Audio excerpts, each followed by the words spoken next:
Hello everyone, मेरा नाम है आनंद। आप देख रहे हैं दी सिलेक्शन पॉइंट। तो जैसा कि आप देख रहे हैं, आपकी स्क्रीन पर दिख रहा होगा युद्ध अपराध।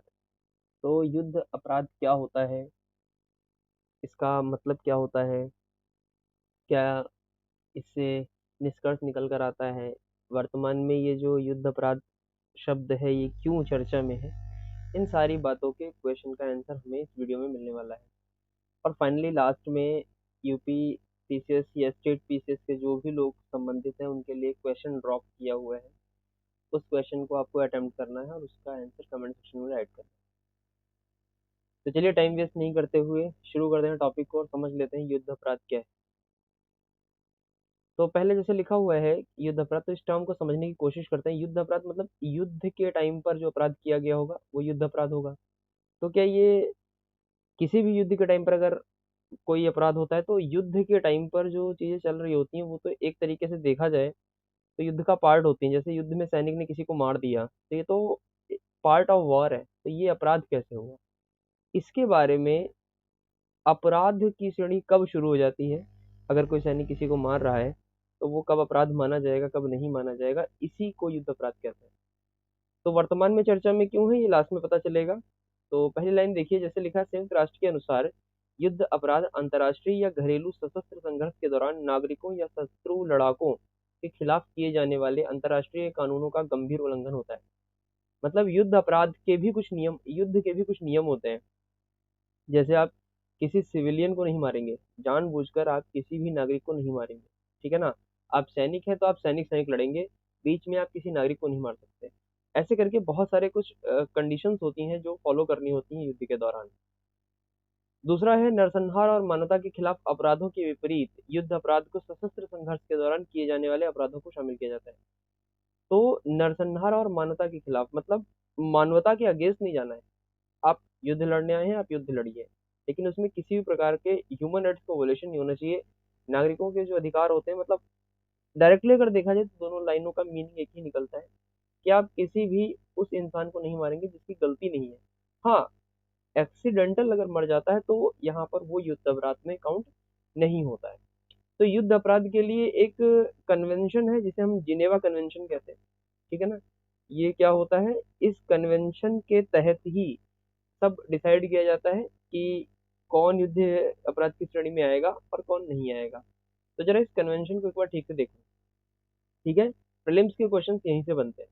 1864 और 1994 के बीच जिनेवा में संपन्न जिनेवा कन्वेंशन कई अंतर्राष्ट्रीय संधियों की एक ऐसी श्रृंखला है जो युद्ध बंदियों किनके लिए है, युद्ध बंदियों के लिए और नागरिकों के अधिकारों को बरकरार रखने युद्ध में शामिल पक्षों को बाध्यकारी बनाता है। मतलब इसके तहत जो भी कंट्रीज आएंगी जिन्होंने इस पर सिग्नेचर किया है वो इसको फॉलो करने के लिए बाध्य है, ठीक है। सेकंड लाइन है, जिनेवा कन्वेंशन में 4 संधियां हैं टोटल, 3 प्रोटोकॉल हैं, ठीक है ना, मसौदे हैं।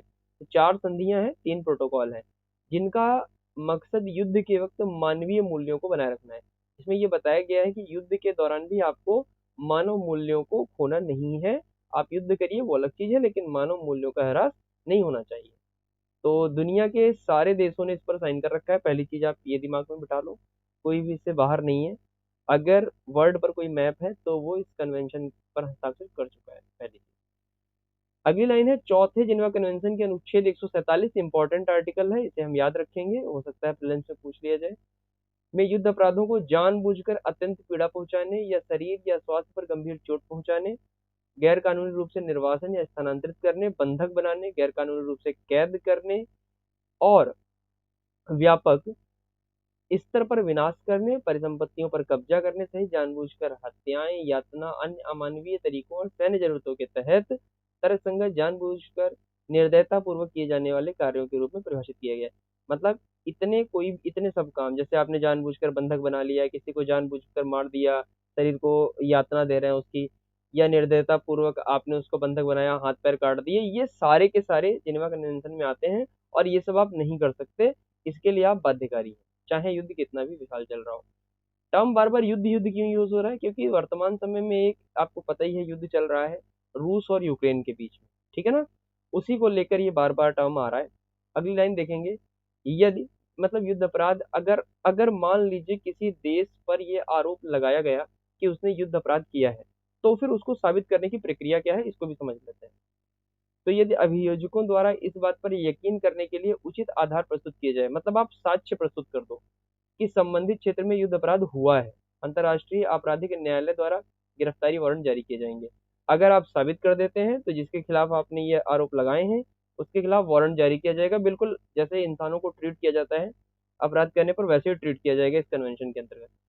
अंतर्राष्ट्रीय अदालत का पूर्ण विश्वास प्राप्त करने के लिए अभियोजकों को किसी भी उचित संदेह से परे अभियुक्त के अपराध को साबित करना होगा, मतलब जिसके खिलाफ आपने ये कहा है उसके खिलाफ आपको इसको साबित करना पड़ेगा। एंड नेक्स्ट वन है, अधिकांश आरोपों के लिए अपराध करने की मंशा साबित करने की आवश्यकता होती है, कि मतलब आपने ये क्यों किया, आपका इंटेंशन क्या था इसको करने का, ये भी आपको साबित करने पड़ेगा। यह साबित करने का एक तरीका यह है कि अभियोजक को दिखाना होगा कि हमले के क्षेत्र में कोई सैन्य लक्ष्य मौजूद नहीं था, मतलब मिलिट्री ने जहां पर अटैक किया है वहां पर कोई मिलिट्री बेस नहीं था, फिर भी वहां पर टारगेट किया गया, इट मीन्स सीधा सीधा आपने नागरिकों को टारगेट किया, ठीक है ना, और हमला कोई दुर्घटना नहीं थी। ठीक है, बात करते हैं कि इस समय चर्चा में क्यों है, तो ये नोट लगा हुआ है, जर्मनी, फ्रांस, अन्य देशों ने रूस पर यूक्रेन की राजधानी कीव के नजदीक बुका नामक शहर में युद्ध अपराध करने का आरोप लगाया है, यहाँ से प्रश्न पूछा जा सकता है आपसे। अब बात करते हैं लास्ट पेज, इस टॉपिक, इस लेक्चर का जो लास्ट पेज है उस पर एक क्वेश्चन ड्रॉप किया है मैंने आपके लिए, ये जेनेवा कन्वेंशन से संबंधित है। जितना भी मैंने ऊपर टॉपिक को क्लियर किया है ये उसी से रिलेटेड एक क्वेश्चन है। सो आई होप आप लोग इस क्वेश्चन को अच्छे से अटेम्प्ट करेंगे। इस क्वेश्चन का आंसर आपको कमेंट सेक्शन में राइट करना होगा। डन, चलिए जल्द मिलेंगे। और इस क्वेश्चन का आंसर आप राइट कर दीजिएगा कि आपका ऑप्शन कौन है, ऐसे राइट कर दीजिएगा, answer A B C D ऐसे करके काका काका लिख देंगे तभी ठीक है। तो आई होप आपको टॉपिक क्लियर हो गया होगा, और अगर कोई रिलेटेड डाउट रह जाता है तो कमेंट सेक्शन में ड्रॉप कर देंगे, मैं उसका आंसर आपको रियल टाइम में कर दूंगा। चलिए जल्द मिलते हैं नेक्स्ट वीडियो के साथ, टेक केयर, बाय बाय।